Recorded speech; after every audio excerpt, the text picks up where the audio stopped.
Hello and welcome to the Which Shorts podcast. I'm Rob Lilly-Jones. We hope you're enjoying these episodes, and a reminder that for more podcasts just like this, you can also check out our Which Money and Get Answers podcasts wherever you're listening. Today, we're talking fraud, as last year at Which we helped prevent an estimated £1.8 million in scam losses, and that's thanks to our Scam Alert newsletter. To sign up, you can visit which.co.uk/scam alert. This week, we're bringing you an episode from the archives as we hear why fraudsters are getting away with it in a podcast originally released in March 2023.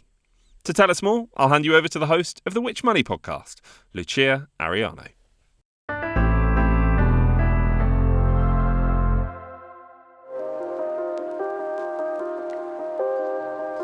In November 2022, members of the British law enforcement carried out the nation's largest ever fraud sting.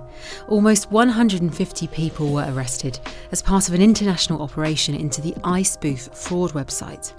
Described by police as a one-stop spoofing shop, criminals used the site to steal tens of millions of pounds, targeting 200,000 potential victims in the UK alone, by spoofing their caller ID and posing as representatives from high street banks.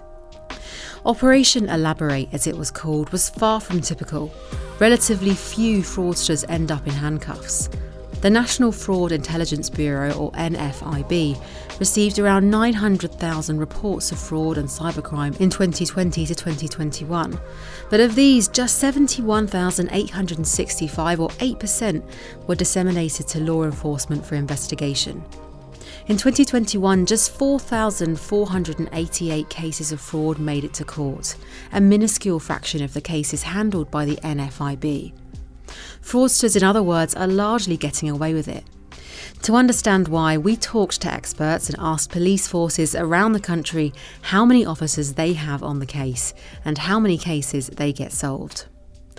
Fraud offences have skyrocketed, making it the most prevalent crime in the UK. In the year ending March 22 alone, there were 4.5 million offences, according to the Office for National Statistics. This is up from 3.4 million in the year ending March 2017, a rise of 34% in 5 years. By comparison, theft, the second most prevalent crime with 2.7 million offences in 2021 to 22, has declined by 19% over the same period. While it's difficult to put an exact number on the cost of fraud, the Home Office estimates that individuals lose around 4.7 billion a year to scams and fraud. However, the National Audit Office, or NAO, has criticised this figure for being outdated, based on data from 2015 to 16, and points out that the Home Office has no reliable way of measuring the financial impact or value for money of its policies. In a scathing report published in November 2022, the NAO claimed that the Home Office is clueless about the scale of fraud threat and has failed to lead an effective cross-government strategy to tackle it. MPs on the Justice Select Committee criticised inadequate police efforts to fight fraud, while a House of Lords committee said the UK has retreated from the fight against fraud, and that it's not an investigative priority for police.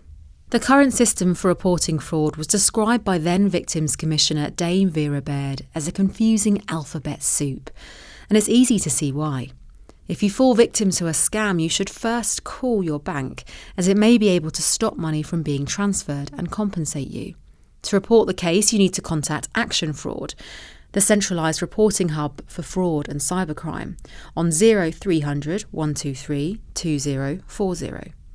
It passes reports to the NFIB to decide which cases warrant investigation by local police. The exception is if you live in Scotland, where you report cases to Police Scotland by calling 101. It then chooses which cases to investigate. The problem is only a minority of fraud victims report their case to Action Fraud. Just 24% of 1,008 scam victims we surveyed in September 2022 said they had done so. Of those who didn't, 23% said they didn't know they could report it to Action Fraud, while 17% said they didn't think Action Fraud would do anything about it. In 2019, an undercover reporter for The Times found that call handlers were misleading victims into believing all cases would be investigated, and the Justice Committee report found that staff had a lack of empathy for victims. Several other organisations collect and report fraud cases, including local police, banks, the Banking Association UK Finance and CIFAS, a fraud prevention organisation and database. The behind-the-scenes organisations coordinating the response to fraud are similarly confusing. These include Action Fraud, the Home Office, the National Crime Agency, the National Economic Crime Centre, the NFIB and the Serious Fraud Office. With police forces used to dealing with crimes in their local areas and fraudsters often operating from other regions or countries, there is a need to coordinate various forces' efforts. But the number of different agencies involved has made it difficult to know where the chain of command and responsibility sits. There are so many different agencies and a real lack of communication and coordination going on between them, says Mike Haley, Chief Executive of CIFAS. If no one knows who is accountable, then no one's accountable. The importance attached to fighting fraud is reflected in the proportion of police funding it receives, just 2% according to the Justice Committee. Also telling is fraud's absence from the government's strategic policing requirement, which lists the priorities police and the crime commissioners must address. The City of London Police, COLP, is designated as the national lead police force on fraud, but can't order other police forces to investigate. Haley has criticised the COLP for focusing on protecting businesses. They're funded by industry to protect industry. They don't really care if you or I get scammed. When we put these criticisms to the COLP commander Nick Adams, he confirmed that some units are funded by industry to tackle particular crimes where businesses are the victim.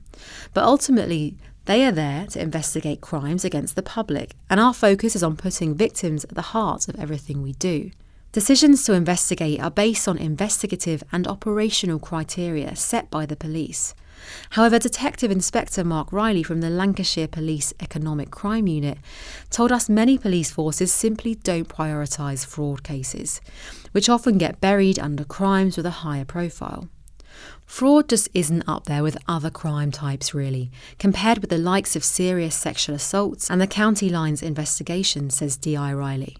As a result, we've not got as many resources around fraud. I think a lot of officers also get intimidated by fraud cases. They're not as confident in dealing with it compared with, say, an assault outside a nightclub. In the Devon and Cornwall Constabulary, of a staff of 5,243, just 25 officers, 0.5% are on the fraud beat, our Freedom of Information request revealed.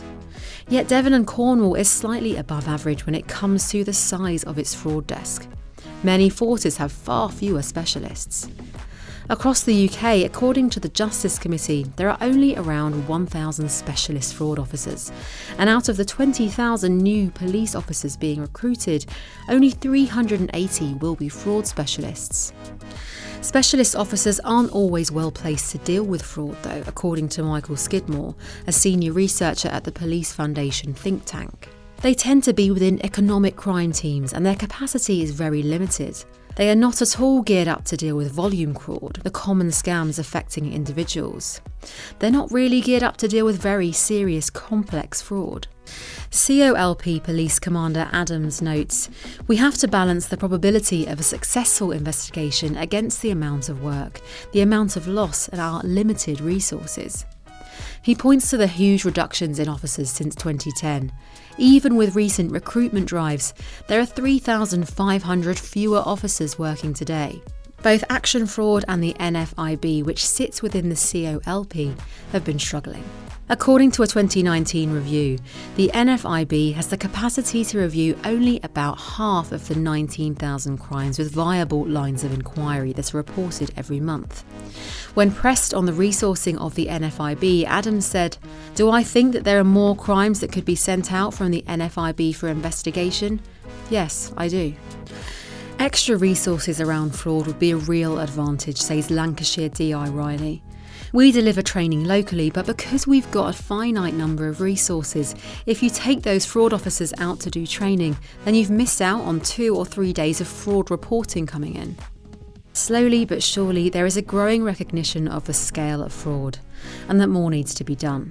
The 2019 Economic Crime Plan largely focused on serious and organised economic crimes, such as money laundering, but the government's upcoming 10-year fraud strategy will have a much heavier focus on the more common scams, with better coordination between the government and the private sector.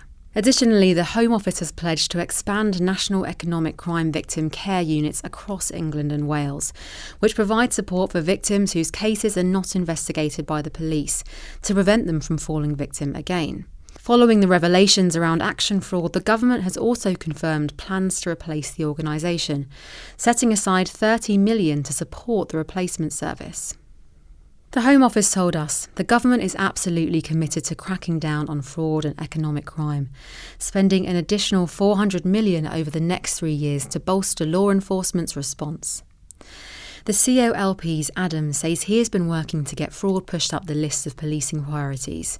As a result, fraud now features in every police and crime plan and enforced performance reports. Available to the public, these reports can be used to see how the police force are performing and how they compare with similar forces.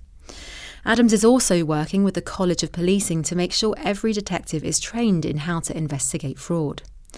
He said, "We've worked really hard for some time to get fraud included in the strategic policing requirement." However, he stressed that the ultimate decision remained with the Home Office.